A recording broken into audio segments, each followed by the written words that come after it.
বিপুল ভোটে জয় হবে কাপ্পিরি। কথা বলা যাবে না। আগামী 12ই ফেব্রুয়ারি যে সমস্ত বর্গীরা এসেছে সেই সমস্ত বর্গীদেরকে দূরে ছেড়ে দিয়ে কাপ্পিস মার্কায় ভোট দিতে হবে। কালকে জনতার মার্কাকে, হিন্দু মুসলমান বৌদ্ধ খ্রিস্টানের মার্কাকে, সমাজজীবী মানুষের মার্কাকে, আমার একটা মার্কাকে,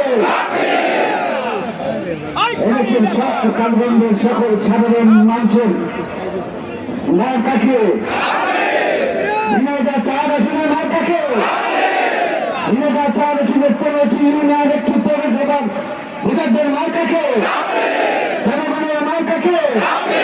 আপনার কি ঐক্যবদ্ধ হয়ে আগামী 12ই ফেব্রুয়ারি এই কালগঞ্জের মানুষের দিকে তাকে স্বতন্ত্র প্রার্থী হিসেবে কাপ্পিস মার্কাকে বিপুল ভোটে জয়লাভ করতে পারবেন? যদি পারেন তাহলে কালগঞ্জ ঝিনাইদহ 4 আসনের মান সম্মান রক্ষা হবে। আর কোনদিন কোন বর্গী এই কালগঞ্জে খাবার দিতে পারবে না। আমরা কালগঞ্জের মানুষ, বিপ্লব মানুষ, এই কালগঞ্জের মাটিতে বড় বিপ্লবের জন্ম হয়েছে। আমাদের প্রতিটি ঘরে ঘরে আমরা বিপ্লব গড়ে তুলতে চাই, বিপ্লব গঠন চাই। সে বিপ্লব হলো 12ই ফেব্রুয়ারি ভোটের মাধ্যমে কাপ্পিস মার্কাকে বিজয়ী করে সেই বিপ্লব গড়াতে চাই।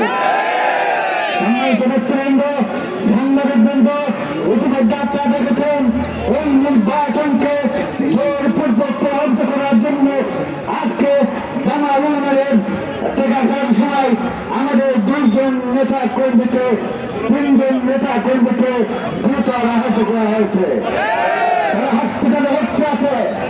আমরা বিচারকে জানাতে চাই, সরকারি বিচারকে জানাতে চাই, প্রশাসনকে জানাতে চাই, অনতিবিলম্বে এদের উপর হামলাকারীদের গ্রেপ্তার করে আইনের আওতায় আনতে হবে।